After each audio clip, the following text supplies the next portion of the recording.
Hello everybody, I am Mohamed and this is my project 2 creative slash experimental procedural generation. I have been working on expanding on my tutorial, which was about weapon generation similar to that of Terraria and Borderlands.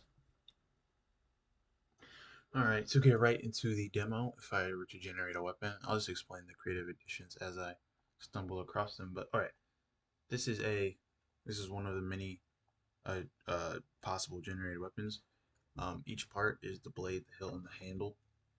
They each like make up.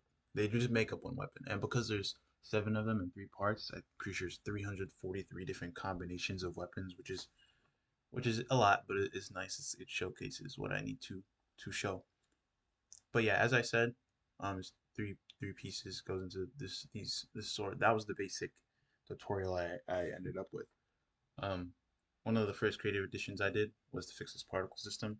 These colors simply were not matching. Like if you went back and saw that video, these colors were just not. They weren't like they weren't representative of the blade, which is what contributes the color of the thing.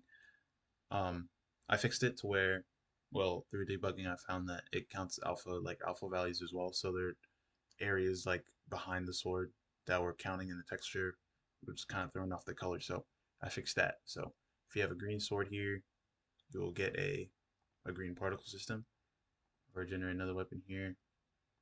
If you were to get a yellow sword, you get yellow particles here. Um, Another thing too you might be noticing with these guys is that they have like a kind of a glow to them. This is contributed via the rarity of the weapon.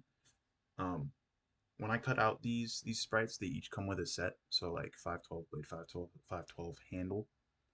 Um, and then I just cut them up and then the weapon factory randomly picks.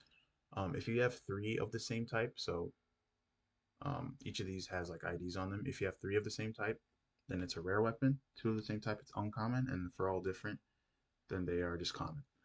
The rarer your weapon is, the brighter the sprite light 2D glows in the background. So I'm using Dew Tween here to get the light to oscillate back and forth. Yeah, so you can get like these nice little glowing weapons. It's actually kind of funny that I got two uncommons here, which is kind of rare. Can I get like a common? Oh wow, I got another uncommon. Okay, one more time. Okay, yeah, there we go. So here we have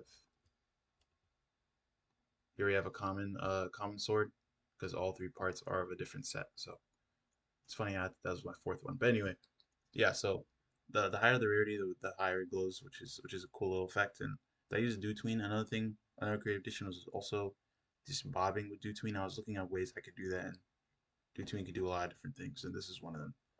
These names are generated via the hilt. So the hilt didn't have a contributing factor. Like the blade in my tutorial contributed the color and the handle did the particle system.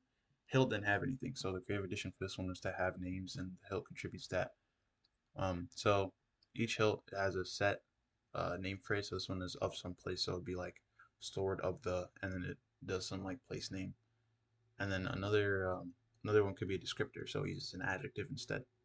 So when Weapon Factory generates a weapon, it'll go over here and take these strings. So if it's like it'll randomly pick one of these, I'll pick an adjective, and then these ones aren't randomly picked. They're well, I guess they technically are, but when you get certain swords, like if it's a rare one, you get this leading adjective, and then if it's uncommon, you get this one. So like we have an uncommon sword here because it's two matching pieces, has unique in the front of it, and it also picks random sword names too. So like uh, cutlass, saber, dagger, all that stuff. So these are all randomly picked based off of the hilt and the rarity of the weapon. So you get these completely random weapon names, which is cool. Reminds me of Terraria. But yeah, those are my creative additions. A lot about Dutween.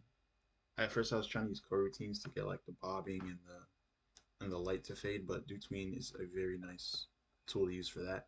I learned about the 2D spotlight, which is nice because I was finding ways to like light up pixel art in 2D. So I learned about that even exists.